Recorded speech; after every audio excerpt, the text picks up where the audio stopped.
everyone, welcome back to the channel. I hope you're having a good day today.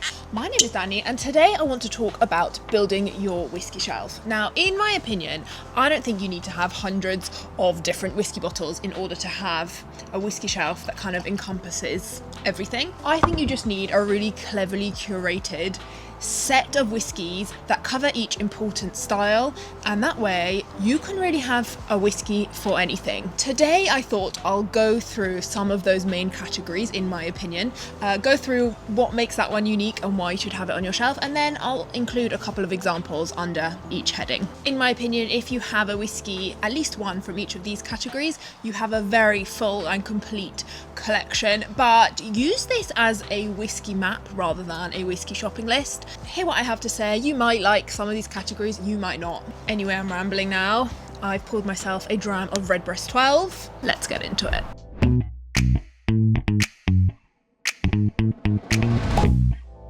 Let's start with category number one, which is the classic bourbon. Now, just in case you didn't know, bourbon has to be made in the United States with a mash bill of at least 51% corn. It must be aged in charred new oak barrels only, and it must be bottled at a minimum of 80 proof, which is 40% ABV. No flavouring or colouring is allowed. That recipe gives bourbon its really classic flavour profile, that caramel, that vanilla, that sweet oaky flavour. The corn really brings the sweetness, and the charred new oak brings that depth and that spice. Most bourbons sit between about 80 and 100 proof, although you can definitely find cask strength bourbons that punch a lot higher than that.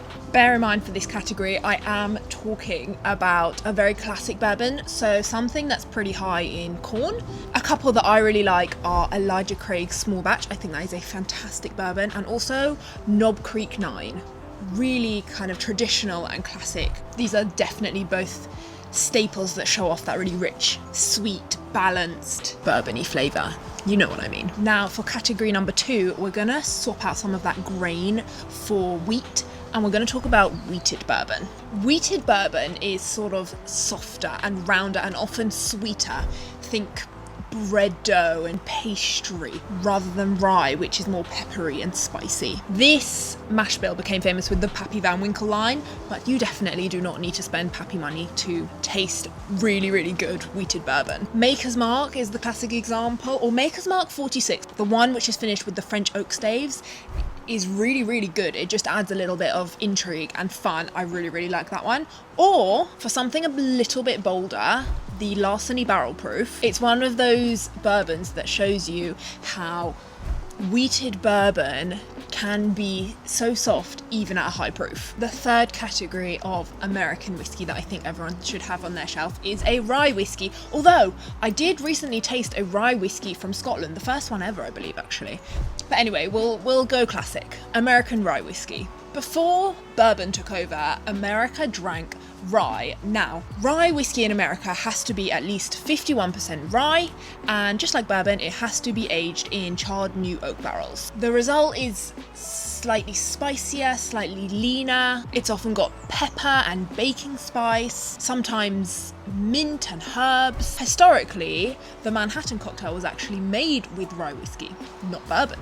And when you drink it neat, rye is often quite sharp compared to bourbon's sort of more mellow sweetness. If you want to taste the style, Rittenhouse Bottled in Bond is a really nice affordable option, or go for something like Pikesville from the same distillery. It's older, a little bit higher proof, really, really nice. Cheers, by the way. Now, we've done 3 American whiskey categories. Let's move it over to Scotland, and we're going to start with the most controversial one, and that is smoky whiskey. On Islay, many whiskies are made with malt that's dried over peat smoke, and that gives the whiskey notes of bonfire and seaweed and salt spray and sometimes iodine. You should bear in mind that not all whiskies from Islay are peated, but that is the style that the island is sort of predominantly known for. I do think that having a smoky whiskey on your shelf is an important one, because even if you're not someone who likes drinking smoky whiskey neat, sometimes it works really, really beautifully in cocktails. I don't know, I am a peat fan personally. Some people fall in love with that smoky taste straight away, and some people never really get there.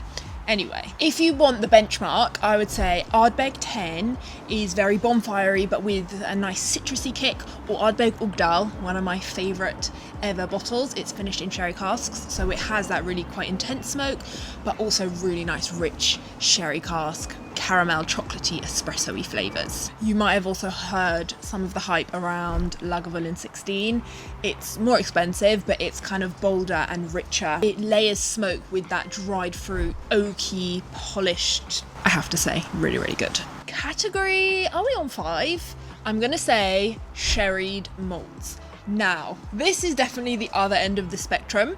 These are whiskies that are held in casks that previously held sherry, whether that is PX, Pedro Jimenez, or Oloroso. These casks give the whiskies these really rich fig, caramel, chocolate, nutty, spicy notes, often with a really good spice on the finish. This style is definitely very lush and indulgent. It's almost like drinking dessert but in your glass. Historically, Scotch adopted sherry cask seasoning because Spain was exporting fortified wine to Britain, and the empty casks became available for whiskey makers. Over time, that became its own signature style, and me personally, I'm very happy it did, because a classic, rich, sherried dram is one of my all-time favourites, definitely around Christmas time, also definitely all year round. Glendronach 12 is very signature of this style, also Aberlour Abunad, really nice. Its cask strength is very rich. I will say that every batch kind of differs slightly, but it's really, really good. I do think that we need a section for sort of lighter everyday malts. Not every Scotch whisky has to be peated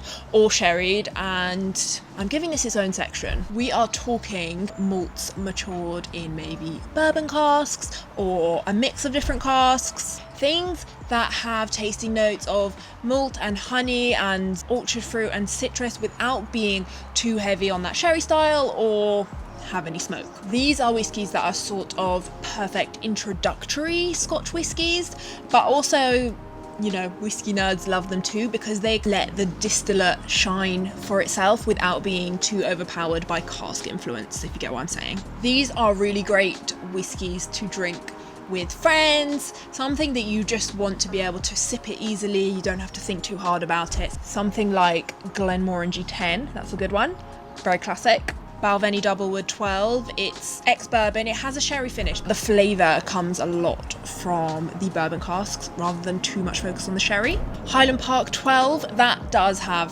some smoke on it, but it's more subtle, it's definitely easier to drink. It's not like a very classic peated whiskey or anything like that, it's definitely a lot lighter. I'm adding a final section for global/world whiskey because nowadays whiskey is not just about America or Scotland anymore. There really are some distilleries around the world that are just building something incredible, and I need to put a section to respect that because there are some gems out there. Also, you must consider that there are places in the world which have hot climates like India and Taiwan, for example, so whiskey matures a lot faster there than it would in, say, Scotland. So a lot of these world distilleries are producing malts that gain complexity a lot faster than some of these kind of classic ones from places like Scotland or America. So they're coming out with some really, really good stuff. I've got to do a special mention for Ireland as well because they have a very distinct style. They're often triple distilled. They have their single pot still style. I have to say, loving this Redbreast 12, a great Irish whiskey. Japan as well. Some of their bottles, I've been exploring Japanese whiskey a little bit more recently, and some of their bottles are absolutely beautiful. They're not just a copy of Scotland anymore. They really have emerged their own prestige and style. Some of their drams are really, really great. Some of the best on my shelf. World whiskies I love. Amrut Fusion is a really good one from India. Some great Japanese whiskies. I'm absolutely loving my Hibiki Blossom Harmony, but I know that's expensive and hard to get. Some other world whiskies I love. I really liked my M&H Sherry from Israel. Another fantastic, really complex, rich dram. Darwood Nova from Australia. Really nice, finished in red wine barrels, a really fruity, punchy, bright whiskey. That list goes on and on, but you can find reviews on a lot of world whiskies on my Instagram page if you go check that out if you want to see more. So there you have it. I think those are the most important categories of whiskey that you should have on your shelf when you're building your collection. You've got the classic bourbon, you've got the wheated bourbon, rye whiskey, peated Scotch, sherried Scotch, light, easy to drink Scotch, and a world whiskey. I think if you've got those on your shelf, your collection is great. You've really got something for everything. There are definitely a few more categories I could have included, but I think for now, these are the most important ones in my opinion. Let me know if you agree, if there are any other categories you'd add, or if there are other whiskies within these categories that you think I should have said instead. I hope you have a good rest of your day. I'm going to go inside because it's definitely going to rain now. I'll see you on the next one. Follow for more.